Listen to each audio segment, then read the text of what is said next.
مگر اس کا باپ اپنی ذمہ داریوں اور بچوں کو ہی مصیبت سمجھ بیٹھا تھا، اور اس رجحان کا اثر بچوں پر پڑ رہا تھا، اور وہ یوں کہ نگہت کے اندر جو پیار کی شدت تھی وہ اس طرح ظاہر ہوتی تھی کہ وہ میرے ابا جان کے پاس بیٹھنے کی کوشش کرتی تھی۔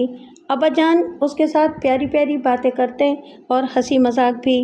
جوں وقت گزرتا جا رہا تھا وہ اپنے گھر سے متنفر اور میرے گھر کی شیدائی بنتی جا رہی تھی۔ ہر روز وہ مجھے گھر کی کوئی نہ کوئی بے مزگی سنایا کرتی اور اپنے دل کا غبار ہلکا کر لیتی۔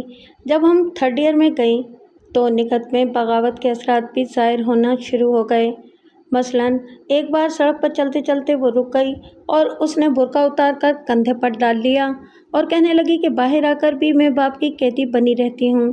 پھر اس نے اپنی جوانی اور خوبصورتی کی باتیں بھی شروع کر دیں، اور اس کی جو حرکت مجھے بہت بری لگی وہ یہ تھی کہ وہ گندی گندی باتیں بھی کرنے لگی۔ شاید یہ اسی گھٹن کے اظہار کا ذریعہ تھا جس میں وہ گرفتار رہتی تھی۔ ایک روز اس نے بتایا کہ وہ چوری چوری فلم بھی دیکھ چکی ہے۔ وہ گھر دیر سے گئی تو وجہ یہ بتائی کہ میرے گھر چلی گئی تھی۔ میں نے اس سے جنسی باتوں اور فلموں سے روکا۔ وہ گھر کی جو باتیں سناتی تھی ان سے پتہ چلتا تھا کہ اس کا باپ پہلے سے بھی زیادہ خوشیلا ہو گیا ہے۔ حد یہ کہ اس نے نگہت جیسی جوان لڑکی کی بھی بلا وجہ پٹائی کرتی تھی۔ BA کے آخری سال میں نگہت پوری طرح جوان ہو چکی تھی۔ وہ اب پیار کی تشنگی اور سکون کی باتیں کم اور انتقام کی باتیں زیادہ کرتی تھی۔ ایک روز اس نے کہا کہ مجھے اپنا باپ زہر لگتا ہے، میں اگر گھر سے بھاگ جاؤں تو شاید اسے خوشی ہوگی۔ وہ اب اسے ابا جان نہیں صرف باپ کہا کرتی تھی اور اس کی بجائے میرے ابا جان سے گھل مل گئی تھی۔ بعض اوقات میرے گھر آتی تو میرے پاس بیٹھنے کی بجائے ابا جان کے پاس جا بیٹھتی۔ یہ کوئی بری بات نہیں تھی۔ نگہت کی عمر 20 سال اور میرے ابا جان کی عمر 50 سال ہونے والی تھی، لیکن ان کے چہرے پر شگفتگی کا جو تاثر ہر وقت رہتا تھا اس سے وہ اتنی عمر کے نہیں لگتے تھے۔ وہ زندہ دل تھے۔ تاہم نگہت کا ان کے ساتھ بے تکلف ہو جانا کوئی شک والا معاملہ نہیں تھا۔ ایک روز امی نے مجھے مذاق کے رنگ میں کہا، فرزانہ تمہاری سہیلی میں کوئی غیر معمولی کشش ہے اور تمہارے ابا جان بڑے زندہ دل ہیں۔ میں نے امی کو آگے بولنے نہ دیا اور ہنسی ہنسی میں بات ٹل گئی۔ یہ مذاق ہی تھا۔ نگہت کے چہرے میں جادو کا ہی اثر کیوں نہ ہوتا، میں اپنے ابا جان کو جانتی تھی۔ وہ تو نگہت کو میری ہی طرح اپنی بیٹی سمجھتے تھے۔ BA کا امتحان دینے تک نگہت ہمارے کنبے کا فرد بن چکی تھی۔ فرق صرف یہ تھا کہ وہ رات اپنے گھر سوتی تھی۔ امتحان ختم ہوا تو وہ تیسرے چوتھے دن آنے لگی۔ میں صرف وہی ایک دفعہ اس کے گھر گئی تھی جو شروع میں آپ کو بتا چکی ہوں۔ 4 سال ہو گئے تھے۔ نگہت ایک دفعہ 2-3 دن تک ہمارے گھر نہ آئی تو یہ بات غیر معمولی لگی۔ میں اس کے گھر چلی گئی۔ معلوم ہوا کہ نگہت بخار میں جل رہی ہے۔ گھر میں وہی ادھم مچا ہوا تھا۔ نگہت نے بتایا کہ بخار کے پہلے 2 دن تو اسے دوائی ہی نہیں ملی۔ تیسرے دن باپ سرکاری ڈسپینسری سے مفت دوائی لے آیا۔ اس کی ماں سے میں نے دوائی اور پرہیز کی بات کی تو وہ رو پڑی۔ کہنے لگی کہ پیسے اس کا باپ اپنے قبضے میں رکھتا ہے، مجھے اجازت نہیں کہ اسے ڈاکٹر کے پاس لے جاؤں یا اس کے لیے الگ پرہیزی کھانا پکاؤں۔ معلوم ہوا کہ باپ نے بیٹی سے یہ بھی نہیں پوچھا کہ اس کا کیا حال ہے۔ نگہت کی ماں کے کہنے پر ایک روز دوائی لے آیا تھا۔ نگہت بہت روئی، مجھ سے رہا نہ گیا۔ میں نے نگہت سے بخار کی کیفیت اور علامات پوچھیں اور گھر جا کر ابا جان کو بتایا۔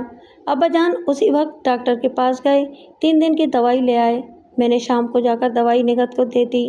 تیسرے دن گئی تو اس کا بخار اتر چکا تھا۔ نگہت نے بتایا کہ اس کے باپ کو معلوم ہی نہیں کہ اسے کوئی دوائی دے گیا ہے۔ میں نے ابا جان کو اس کی حالت بتائی تو وہ 3 دن کی اور دوائی لے آئے اور 2 دوائیاں پیٹنٹ بازار سے خرید لائے۔ ابا جان کی عادت سے ہم سب واقف تھے، لیکن میں نے یہ ضرور محسوس کیا کہ وہ نگہت میں غیر معمولی دلچسپی لے رہے تھے۔ اس کی صحت کے متعلق مجھ سے پوچھتے تھے اور مجھے اس کے گھر بھیجتے تھے۔ اس سے مجھے خوشی ہوئی کہ ابا جان میری دوستی پال رہے ہیں۔ نگہت صحتیاب ہو گئی۔ 2 ماہ بعد اس کے چہرے پر رونق بھی واپس آ گئی، مگر ہمارے گھر کی رونق رخصت ہو گئی۔ امی بیمار پڑ گئیں۔ پیٹ میں کوئی تکلیف تھی جس سے درد ہوتا تھا اور بخار بھی۔ علاج شروع ہوا، افاقہ ہو جاتا اور 2-4 روز بعد تکلیف پھر واپس آ جاتی۔ 3 مہینوں کہ لگاتار ڈاکٹروں کا علاج کے باوجود پھر اسپتال میں داخل کر دیا گیا، مگر امی کچھ ہی دنوں بعد وفات پا گئیں۔ ہم امی کی میت اٹھا لائے، یوں قیامت آئی کہ گھر کی خوشیاں تباہ ہو گئیں۔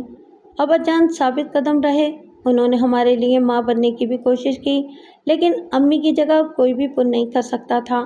ابا جان کو ترقی مل چکی تھی، تنخواہ خاصی ہو گئی تھی، انہوں نے نوکرانی رکھنے کو کہا، لیکن جس باورچی خانے میں امی کا راج تھا وہاں میں کسی نوکرانی کا وجود برداشت نہیں کر سکتی تھی۔ میں نے خود امی کی جگہ سنبھال لی۔ امی کی بیماری کے دوران ہی مجھے ایک اسکول میں ملازمت مل گئی تھی، اس کے ساتھ ہی 30 روپوں کی 3 ٹیوشنیں بھی شروع کر دی تھیں، اس لیے گھر سنبھالنا، اسکول پڑھانا اور وہاں سے آ کر 3 لڑکیوں کو پڑھانا ممکن نہیں تھا۔ نگہت آ جاتی تھی اور گھر کے کام میں بہت مدد دیتی تھی۔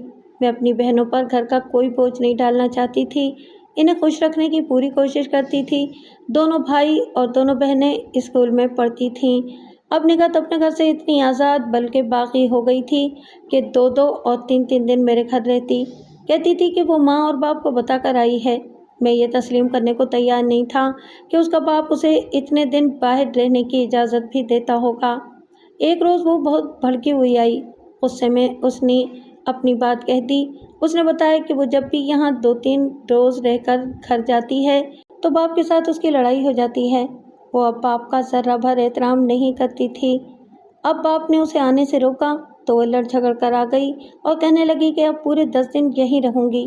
میں نے اسے اس بدتمیزی سے روکا، لیکن وہ پوری طرح باغی ہو چکی تھی۔ میں نے اسے کہا کہ وہ 1 دن رہ کر چلی جائے، مگر اس نے پورے 10 دن رہنے کا اعلان کر دیا۔ یہ کوئی اچھی بات تو نہیں تھی کہ وہ باغی ہو گئی تھی، لیکن اس کی بغاوت کی وجوہات ہی کچھ ایسی تھیں۔ ایسی لغزشیں ہمارے گھرانوں میں عام ہیں کہ گھر میں گھٹن اور بیجا پابندیاں ہوتی ہیں اور لڑکیوں کو کالج میں داخل کرا دیا جاتا ہے۔ نگہت کا معاملہ بھی ایسا ہی تھا، اس نے آزادی کا مزہ بھی چکھ لیا تھا اور یہ بھی دیکھ لیا تھا کہ گھروں کی فضا تو کچھ اور ہوتی ہے۔ وہ لڑ جھگڑ کر گھر سے نکل آئی تھی، اس پر ماں باپ کی ڈانٹ ڈپٹ اور میری نصیحتیں اب کوئی اثر نہیں کرتی تھیں۔ یہ میں دیکھ رہی تھی کہ وہ جب ہمارے گھر رہتی تھی تو میرے ابا جان کے پاس زیادہ بیٹھنے کی کوشش کرتی تھی۔ اب وہ زیادہ دنوں کے لیے آ گئی تو اس نے گھر سنبھال لیا اور میں ریلیکس ہو گئی تھی۔ امی کو فوت ہوئے 8-9 مہینے گزر چکے تھے۔ نگہت کی موجودگی میں ابا جان بیمار ہو گئے، نزلہ اور زکام تھا، وہ کئی روز دفتر نہ گئے۔ ہم سب بہن بھائی صبح صبح چلے جاتے تھے۔ ابا جان کی تیمارداری کے لیے نگہت رہ جاتی تھی۔ ابا جان چوتھے روز تندرست ہو گئے، لیکن انہوں نے مزید چھٹی لے لی۔ ان چند دنوں میں گھر میں وہ انقلاب آیا جو میرے گمان میں بھی نہیں آ سکتا تھا۔ ابا جان نگہت کے طلسماتی حسن اور اس کی دیوانہ وار محبت کا شکار ہو چکے تھے۔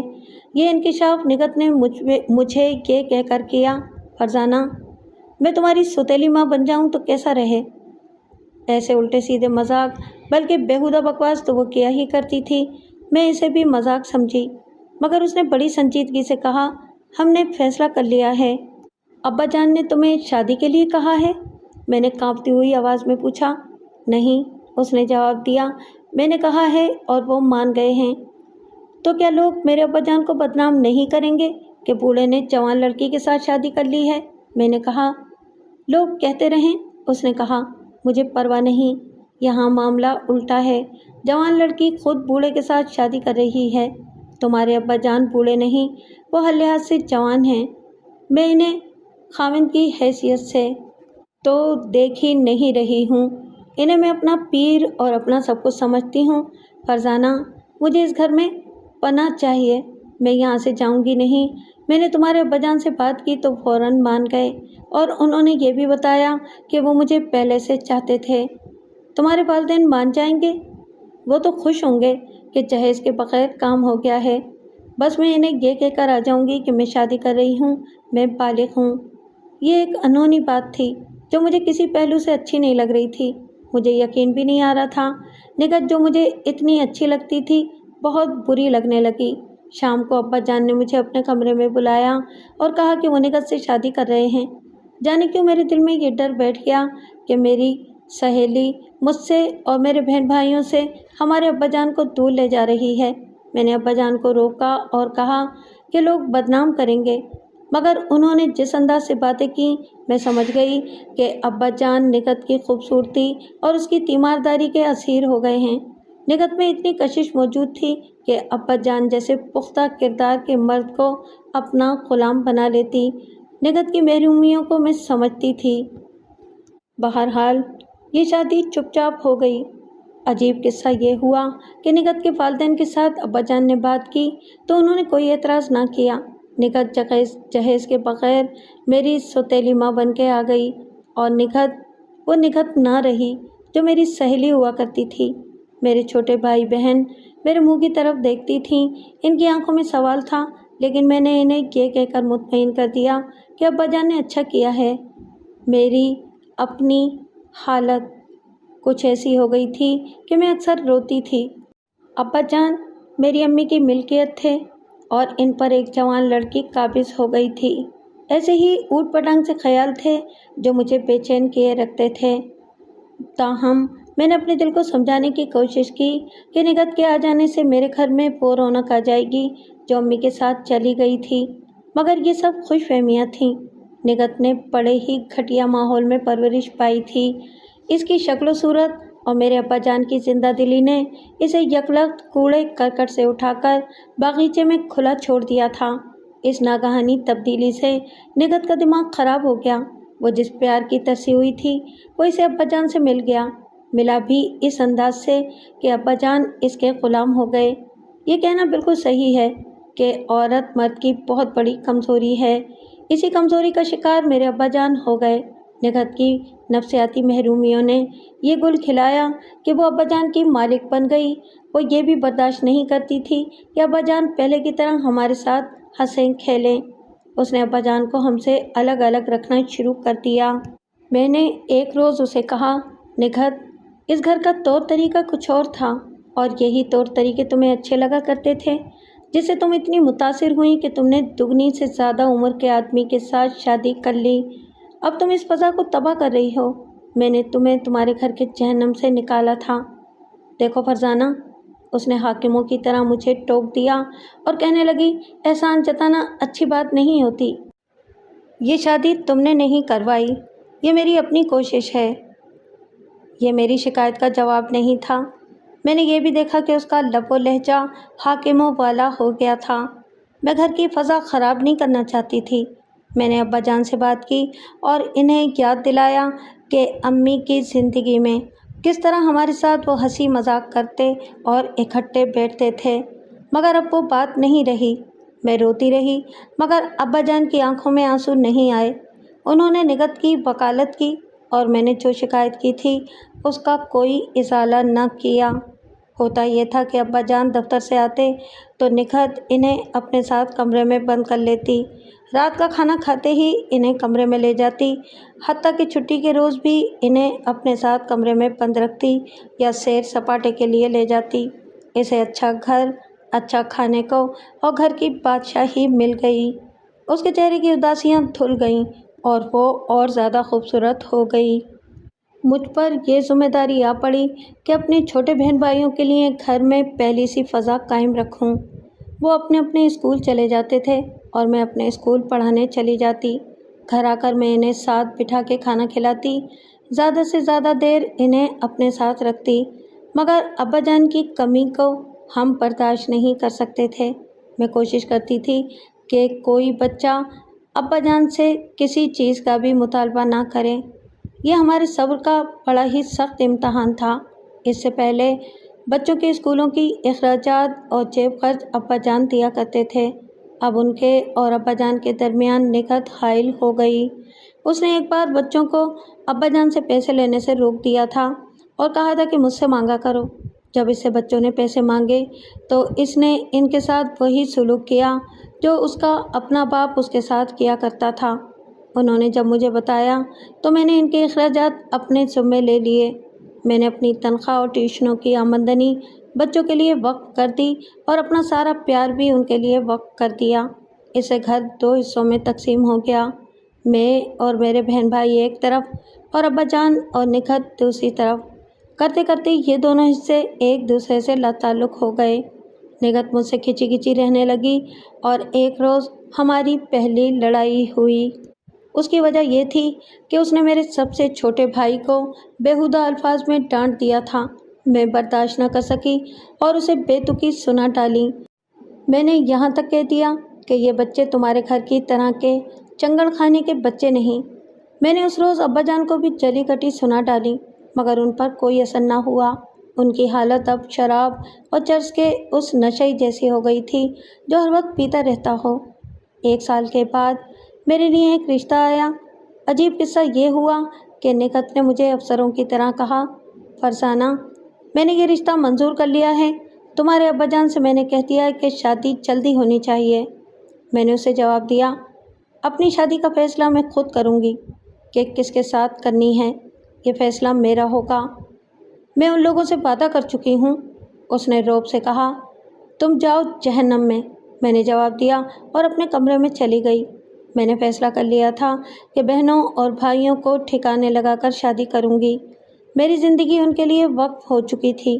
ابا جان اب ہمارے ساتھ رسمی سی باتیں کیا کرتے تھے۔ بچے بھی سمجھ گئے تھے کہ ان کا باپ مر گیا ہے۔ 1 سال گزر چکا تھا۔ میں ابا جان کے چہرے پر نمایاں تبدیلیاں دیکھ رہی تھی۔ وہ تیزی سے بوڑھے ہو رہے تھے۔ میں نے کہا ہے نا کہ ان کی حالت اس شرابی یا چرسی کسی ہو گئی تھی جو ہر وقت نشے میں رہتا ہو۔ نکھت ہی وہ نشہ تھا جس میں ابا جان غرق ہو گئے۔ دن کے وقت بھی نکھت انہیں کمرے میں اپنے ساتھ بند رکھتی تھی۔ ابا جان اپنی عمر کو نظر انداز کرتے رہے۔ شادی کے دوسرے سال مجھے پتہ چلا کہ ابا جان کو کوئی تکلیف ہو گئی ہے۔ مجھ سے رہا نہ گیا، جا کے دیکھا اور پوچھا تو پتہ چلا کہ انہیں اختلاج قلب کی شکایت ہو گئی تھی۔ وہ ایک ڈاکٹر سے علاج کرا رہے تھے۔ میں اس ڈاکٹر سے ملی تو اس نے مجھے یہ کہا کہ یہ اس عمر میں اتنی جوان لڑکی کے ساتھ شادی کرنے کا نتیجہ ہے۔ ڈاکٹر نے بتایا کہ انہوں نے پرہیز نہ کیا تو دل کا عارضہ لاحق ہو جائے گا۔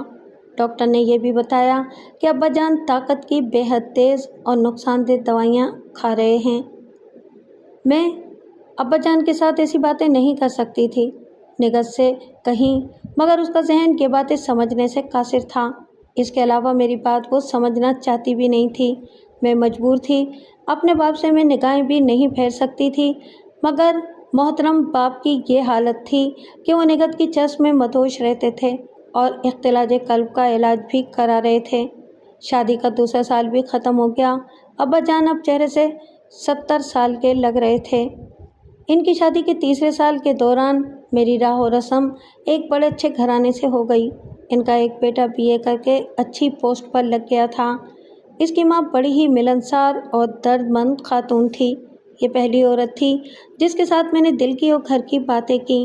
میری حالت بالکل وہ ہو گئی تھی جو نکھت کی اس وقت تھی جب وہ اپنے گھر کے رونے میرے آگے رویا کرتی تھی۔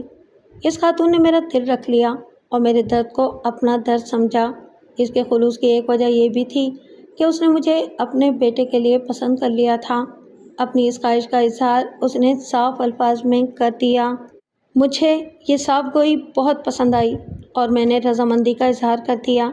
مجھے اس کا بیٹا اس قابل نظر آیا تھا کہ یہ رشتہ میں قبول کر لوں۔ میں ان کے گھر جانے لگی اور یہ خاتون میرے گھر آنے لگی۔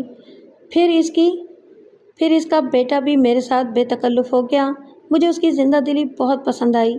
اس کا رویہ میرے ابا جان سے ملتا جلتا تھا۔ ابا جان کو اب اس سے کوئی غرض نہیں تھی کہ میرے پاس کون آتا ہے اور میں کہاں جاتی ہوں۔ اپنے اور اپنے بہن بھائیوں کے متعلق مجھے خود ہی فیصلے کرنے تھے۔ میں نے رسمی طور پر خود ہی منگنی کر لی اور منگیتر کو بتا دیا کہ میں اپنے بہن بھائیوں کو نہیں چھوڑ سکتی۔ اس وقت تک میرا ایک بھائی اور ایک بہن کالج میں تھے اور چھوٹے 9ویں اور 7ویں کلاس میں تھے۔ میں نے شادی کی یہ شرط طے کرا لی کہ میں اسکول اور ٹیوشن پڑھاتی رہوں گی اور ساری آمدنی بچوں پر خرچ کروں گی۔ وہ لوگ اچھے تھے اور ان کے ہاں روپے پیسے کی بھی کمی نہیں تھی۔ ابا جان اور نکھت کی شادی کے چوتھے سال کے آغاز میں نے شادی کر لی۔ سہولت یہ حاصل تھی کہ میرے سسرال بمشکل 1 فرلانگ کی دوری پر تھے۔ ایسی کوئی پابندی نہیں تھی کہ وہ سسرال اور یہ میکا ہے، کبھی میں وہاں چلی جاتی کبھی میرے شوہر میرے ہاں آ جاتے۔ اس آزادی سے یہ فائدہ ہوا کہ میں نے اپنے بہن بھائیوں پر توجہ مرکوز رکھی، مگر اس کا ایک بہت بڑا نقصان بھی ہوا۔ شادی کا دوسرا سال تھا کہ ابا جان کو نکت کا نشہ لے ڈوبا۔ انہیں فالج کا حملہ ہو گیا، جسم کا بایاں حصہ مارا گیا، زبان بھی مفلوج ہو گئی۔ ڈاکٹر کو بلایا، اس نے کہا مجھے یہی خطرہ نظر آ رہا تھا کہ حرکت قلب بند ہوگی یا پھر فالج ہوگا۔ میں شروع سے کہہ رہا تھا کہ جوانی اور بڑھاپے کا میل اچھا نہیں ہوتا، مگر انہوں نے کوئی پرواہ نہ کی۔ اس نے علاج شروع کیا، جس سے 1 ماہ بعد ہلکا سا افاقہ ہوا۔ علاج چلتا رہا۔ میرے شوہر نے ان کے علاج اور تیمارداری میں بہت بھاگ دوڑ کی۔ میں اسکول سے آنے کے بعد ٹیوشنوں میں مصروف ہو جاتی تھی۔ میرے شوہر ابا جان کے ساتھ مصروف رہتے تھے۔ کچھ عرصے بعد انہوں نے 1 مہینے کی چھٹی لے لی اور سارا دن میرے گھر میں گزارنے لگے۔ دن کے وقت ابا جان کے پاس نکت ہوتی تھی۔ ابا جان بڑھاپے میں نکت کا شکار ہو گئے تھے۔ میرے شوہر تو جوان تھے اور ابا جان کی طرح ہی زندہ دل۔ قصہ مختصر یہ کہ یہ صاحب بھی نکت کے چہرے اور اس کی آنکھوں کا شکار ہو گئے۔ یہ چھٹی ان کی ختم ہونے کے بعد مجھے معلوم ہوا۔ ایسی بےہودگیاں چھپائی چھپ نہیں سکتی۔ شوہر کی آنکھیں سب کچھ بتا رہی تھیں۔ وہ جس طرح نکت کو دیکھتے اور وہ انہیں دیکھتی، اور جس طرح وہ باتیں کرتے، اس سے کوئی شک ہی نہیں رہا۔ ابا جان اب نکت کے قابل نہیں رہے تھے۔ وہ تو بات بھی نہیں کر سکتے تھے، ہل جل بھی نہیں سکتے تھے، اور نکت کو میرا شوہر مل گیا تھا۔ ایک روز میں نے نکت کے متعلق اپنے شوہر سے کہا کہ وہ ابا جان کی تیمارداری سے کتراتی ہے، تو شوہر نے اس کی وکالت ایسے انداز اور ایسے الفاظ میں کی جیسے میں نے نکت کے خلاف بات کر کے جرم کیا ہو۔ اس کے بعد وہ مجھ سے کھچے کھچے رہنے لگے۔ میں اپنے کام میں لگی رہتی تھی، ان کی طرف پوری توجہ نہیں دے سکتی تھی۔ میری اچھی بھلی زندگی کو گھن لگ گیا، اور وہ وقت بھی آیا کہ میرا شوہر جھوٹ موٹ کی شکایتیں سامنے رکھ کر مجھ سے اتنی دور ہٹ گیا کہ ہم ذرا دیر کے لیے اکیلے ہوتے، ورنہ الگ الگ رہتے۔ پھر یوں ہوا جیسے یہ شخص میرا کچھ نہیں لگتا۔ نکت شام کے وقت تیار ہو کر باہر چلی جاتی اور رات دیر سے آتی۔ اس دوران میرا شوہر نہ میرے پاس ہوتا تھا اور نہ اپنے گھر۔ نکت بڑا شوق میک اپ کرنے لگی تھی۔ وہ میک اپ شام کے وقت کرتی تھی اور باہر نکل جاتی تھی۔ ابا جان کی تیمارداری مجھ پر اور میرے بہن بھائیوں پر آ پڑی۔ علاج ہو رہا تھا۔ اس سے کچھ عرصے بعد یہ افاقہ ہوا کہ وہ باتیں کرنے کے قابل ہو گئے، لیکن صاف نہیں بول سکتے تھے۔ انہوں نے سب سے پہلے یہ محسوس کیا کہ نکت ان سے لاپرواہ ہو گئی ہے۔ ایک بار انہوں نے مجھے بے ساختہ اپنے اوپر گرا لیا اور بہت روئے۔ میں ان کے جو الفاظ سمجھ سکی، ان کا مطلب یہ تھا کہ وہ ہم سے بے رخی برت کر پچھتا رہے تھے۔ میں نے ان کے دل سے یہ پچھتاوا نکالنے کی کوشش کی، مگر نکال نہ سکی۔ نکت کو شاید یقین ہو گیا تھا کہ ابا جان کے جسم میں اب پہلی جیسی زندگی نہیں آ سکے گی، اس لیے وہ ان سے بھی لاتعلق ہو گئی تھی۔ ایک رات میرے شوہر خاصی دیر سے آئے، خاصے بھڑکے ہوئے تھے، کچھ اس طرح بڑبڑا رہے تھے جیسے کسی کو گالیاں دے رہے ہوں۔ میں تو اب ان سے بات کرتے ہوئے بھی ڈرتی تھی، مگر ان کی حالت دیکھ کر پوچھے بغیر نہ رہ سکی۔ وہ پھٹ پڑے۔ مجھ سے پوچھا، وہ واپس نہیں آئی؟ وہ نکت کے متعلق پوچھ رہے تھے۔ میں نے طنزیہ لہجے میں جواب دیا، وہ آپ کے ساتھ ہوتی ہے، آپ کو ہی معلوم ہوگا کہ واپس آئی ہے یا نہیں۔ وہ بیٹھ گئے اور سر ہاتھوں میں تھام لیا۔ میں نے اور کچھ نہیں کہا۔ تھوڑی دیر بعد انہوں نے ہارے ہوئے سے لہجے میں کہا، فرزانہ، نکت بڑی ہی بدکار عورت ہے، فریب کار اور مکار بھی ہے۔ میں نے پوچھا، آج آپ کو دھوکہ دے گئی ہے؟ آپ سے وعدہ کر کے کسی اور کے ساتھ چلی گئی ہے؟ انہوں نے چونک کر مجھے دیکھا، مجھے دیکھتے رہے اور ان کے آنسو نکل آئے۔ اس رات نکت واپس نہیں آئی، پھر نکت کبھی واپس نہیں آئی۔ میں نے اسے 1973 کے آغاز میں راولپنڈی سے گاڑی پر سوار ہوتے دیکھا، جب وہ میرے پاس آ کے بیٹھ گئی تھی۔ اس رات اور اس کے بعد وہ واپس نہ آئی تو میں نے ٹرنکوں کی تلاشی لی۔ امی کے تمام زیورات غائب تھے۔ میں نے ابا جان کو نہیں بتایا۔ میرے شوہر نے میرے سامنے اعتراف کیا کہ وہ نکت کے ساتھ گمراہ ہو گئے تھے۔ انہوں نے سارا الزام اپنے اوپر لیا، مجھ سے معافی مانگی، اور انہوں نے مجھے بتایا کہ اکثر شام کے بعد وہ جب باہر جاتی تھی تو میرے شوہر اسے باہر ملتے تھے اور 3-4 گھنٹے کسی ہوٹل کے کمرے میں یا شہر سے دور کسی ویرانے میں گزارتے تھے۔ انہوں نے بتایا کہ اس دوران نگہت نے کسی اور کے ساتھ بھی تعلقات پیدا کر لیے تھے۔ وہ بعد میں تقریباً ہر شام باہر نکل جاتی تھی، لیکن ہر شام وہ میرے ساتھ نہیں ہوتی تھی۔ ہوٹل میں جانے کی اسے عادت پڑ گئی تھی۔ وہاں اسے کوئی ایسا آدمی یا آدمیوں کا گروہ مل گیا تو اسے لے اڑا۔ یہ شک بھی کیا جا سکتا تھا کہ اسے اغوا کر لیا گیا ہوگا، لیکن میرے شوہر نے بتایا کہ انہوں نے 2 بار اسے ایک ایسے آدمی کے ساتھ دیکھا تھا جو اونچی قسم کا جرائم پیشہ اور اسمگلر تھا، اور اس کا اٹھنا بیٹھنا بڑے اچھے اور اونچے حلقوں میں ہے۔ ابا جان نگہت کے متعلق پوچھتے تھے کہ کہاں ہیں۔ پہلے کچھ دن تو ٹال مٹول کرتے رہے، لیکن آخرکار ایک روز بتا دیا کہ وہ لاپتہ ہے۔ یہ صدمہ ابا جان کو لے بیٹھا۔ پہلے تو ان کی زبان بند ہو گئی، بعد میں دماغ بھی مفلوج ہو گیا۔ یہ ڈاکٹر کے کہنے کے مطابق فالج کا نیا حملہ تھا۔ منہ میں چمچ سے دوا یا دودھ ڈالتے تھے جو باہر آ جاتا تھا۔ تیسرے دن ابا جان فوت ہو گئے۔ میرے شوہر مستقل طور پر میرے پاس آ گئے۔ اس کے بعد ہماری زندگی ہر لحاظ سے اچھی گزری۔ اپنی بہنوں اور بھائیوں کو میں نے اچھے ٹھکانوں تک پہنچا دیا اور اپنے بچوں کی پرورش میں مصروف ہو گئی۔ نگہت نے جو زخم لگائے تھے کچھ عرصے بعد وہ مل گئے۔ 18 سال بعد وہ اچانک میرے سامنے آ گئی اور میرے پاس آ بیٹھی۔ اس نے بڑے شوق کپڑے پہن رکھے تھے، عطر بڑا تیز لگا رکھا تھا، باتوں میں بہت ہوشیار ہو گئی تھی۔ عمر 40 سال ہو گئی تھی، مگر اس کے چہرے اور جسم کی اس کشش میں کوئی نمایاں فرق نہیں آیا جس نے میرے ابا جان جیسے صاحب کردار شخص پر بھی سحر طاری کر دیا تھا۔ مگر اس کشش میں کوئی فرق آیا تھا تو وہ اسے باتوں کی چاشنی سے پورا کر رہی تھی۔ میں نے اسے کہا، اور کتنے گھر اجاڑے ہیں؟ وہ ہنس پڑی اور مجھ سے گھر، بچوں اور میرے بچوں کے باپ کے متعلق دلچسپی سے پوچھتی رہی۔ میں نے جب اسے بتایا کہ ابا جان اس کے جانے کے فوراً بعد فوت ہو گئے تھے تو یکلخت اس کے آنسو نکل آئے اور وہ خاصی دیر سر جھکا کر چپ بیٹھی رہی۔ میں نے بہت کوشش کی کہ وہ مجھے بتائے کہ کہاں رہتی ہے، مگر اس نے نہیں بتایا۔ میں نے پوچھا، بچے کتنے ہیں؟ بچے پیدا کرنے ہوتے تو گھر نہ بیٹھی رہتی، اس نے جواب دیا۔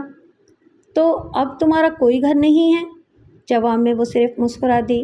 مختصر یہ کہ وہ میرے ہر ایک سوال کو نہایت پیاری سی مسکراہٹ سے ٹالتی رہی اور اس نے مجھے باتوں میں لگائے رکھا۔ 2 اسٹوڈنٹ لڑکیاں دوسری سیٹ پر بیٹھی آپس میں باتیں کر رہی تھیں۔ بڑی شوخ لڑکیاں تھیں۔ گاڑی چلی جا رہی تھی۔ میں نگہت کو اپنے پاس بیٹھا دیکھ کر ماضی میں کھو گئی تھی۔ مجھے تو پھر یہ بھی خیال نہیں رہا کہ وہ مجھ سے کیا پوچھتی رہی اور میں اسے کیا بتاتی رہی۔ پھر مجھے اونگ آنے لگی۔ وہ مجھ سے الگ جا بیٹھی۔ میں سیٹ پر لیٹ گئی اور میری آنکھ لگ گئی۔ مجھے دھچکا لگا جس سے میں جاگ اٹھی۔ میں بہت دیر سوئی رہی تھی۔ اٹھ کے دیکھا کہ نگہت کھڑی تھی۔ دونوں لڑکیاں بھی اٹھ کھڑی ہوئی تھیں۔ نگہت مجھ سے گلے ملی اور گاڑی سے اتر گئی۔ لڑکیاں بھی اتر گئیں۔ باہر دیکھا تو یہ نوشہرہ تھا۔ میں نگہت کو پلیٹ فارم پر جاتا دیکھتی رہی۔ میں نے دیکھا کہ دونوں لڑکیاں اس کے ساتھ ساتھ چلی جا رہی تھیں۔ کچھ آگے جا کر تینوں نے پیچھے مڑ کر دیکھا۔ میں جان گئی کہ یہ لڑکیاں اس کے ساتھ تھیں، لیکن گاڑی میں الگ الگ اور بعد میں سوار ہوئی تھیں۔ راستے میں انہوں نے مجھ پر ظاہر نہیں ہونے دیا تھا کہ وہ نگہت کے ساتھ ہیں۔ میں کچھ سمجھ گئی کہ نگہت کا کاروبار کیا ہے۔ اس نے کہا تھا کہ اگر بچے پیدا کرنے ہوتے تو گھر نہ بیٹھی رہتی۔ گاڑی چل پڑی۔ 1 گھنٹے بعد پشاور پہنچی۔ میں نے ٹکٹ نکالنے کے لیے پرس کھولا تو اس میں سونے کا قیمتی ہار پڑا تھا۔ میں کانپ کر رہ گئی۔ اس کے ساتھ ایک کاغذ تھا جس پر بال پوائنٹ سے لکھا تھا، پھر کبھی شاید اس طرح ملاقات ہو جائے۔ میں تمہارا احسان بھول نہیں سکی اور تمہیں جو تکلیفیں پہنچائی تھیں وہ بھی یاد ہیں۔ میری پیاری عزیز سہیلی، مجھے معاف کر دینا۔ ایک تحفہ چھوڑ چلی ہوں، قبول کر لینا۔ میں اپنے متعلق صرف یہ بتا دیتی ہوں کہ میں اپنے مکروہ گھر کی 4 دیواری سے آزاد ہونا چاہتی تھی اور اب ملک کی 4 دیواری بھی میرا راستہ نہیں روک سکتی۔ نگہت، میں نے پشاور سے آ کر یہ ہار اور رکا اپنے شوہر کو دکھایا تو انہوں نے کہا، وہ بین الاقوامی اسمگلروں کے گروہ کی ممبر معلوم ہوتی ہے، جس میں تیز ترار لڑکیاں بھی شامل ہوتی ہیں۔